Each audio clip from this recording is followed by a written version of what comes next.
I was just going to take you back to something I said yesterday.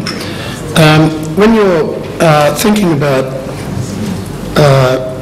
public sector issues, it's worth going and asking those questions, first of all, about the public value. So you've already mentioned that, and most of the conversation this morning has been on, what would be of value in terms of, economically useful targets, and also, if like me, you're worried about upholding the rule of law and so on. Also, it's of value to stop people breaking the law.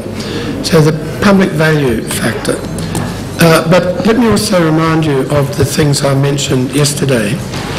The authorising environment.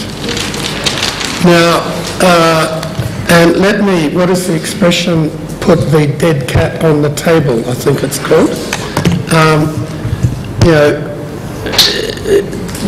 It's great sitting around here talking about this, but some of these things are really difficult, if not impossible. We have our great list there. In some countries, it is very, very difficult to do it. Kind of politically, your authorising environment is not that strong. Now, I can give you a simple, general answer. Of course, the authorising environment is strong. There's a law there. It's been passed by the legislature. You're just applying it. Maybe you prove it in court. But we all know the reality with enforcement is a lot worse than that.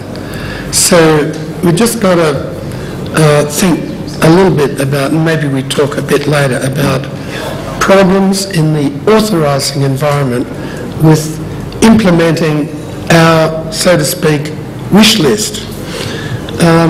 The second matter I wanted to mention was operating capability.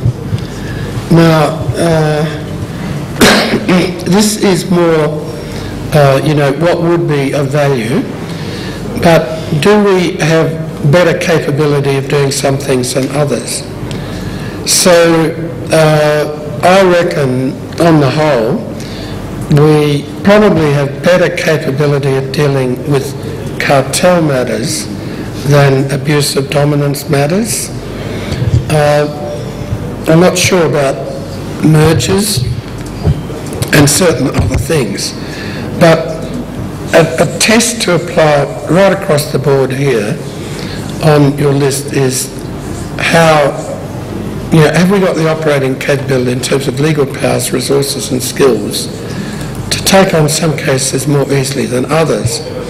So I think another criterion, if I can put it in slightly oversimple terms, is how easy is it to run the case? I'd love to bring down the telecommunications industry, but it's a rather complicated one. A nice simple price fix in beer or bread, that's well within my operating capability. So I remind you of that variable. And then, and by the way, I just want to digress to reiterate a point which several of you have made, which is sort of, at what stage is your agency? If you're the US, been at it for 100 years, then you can take on any case. If you've been there a short time, you've got, you're building up, there's only some cases that it's feasible to do.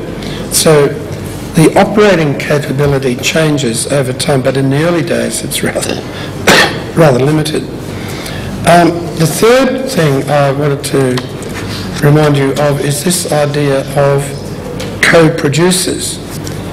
Now, I must say, in my experience of competition law cases, the thing that made a huge difference was whether you had someone who was helping you with evidence. And most often, it was other businesses. You trying to deal with some sector, you don't know a lot about how it works. If you can get a competitor to tell you. If you can get a customer, a supplier, it makes a huge difference.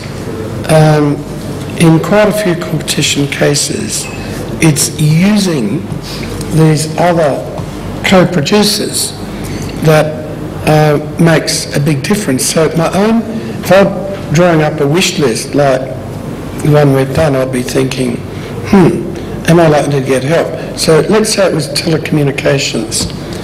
Now I think, hey, I've got a chance here, because normally there's a dominant firm or two, but normally a dominant firm, and then all these other businesses that are angry with it and want you to do something, and they'll give you a lot of help, because you've got to be very discriminating about how you use it. But the fact is, if you did an empirical test of the cases that are being conducted by competition law bodies, you'd find a fairly high correlation between the case and the number of, so to speak, business people who come in and help you with it. So again, authorising environment, public value and co-producers as an operating capability. Okay. One point that Allan made that I want to emphasize is how easy it is to run a case. I think that must be a criteria you use. And I would try very hard to look for what I'm calling low-hanging fruits.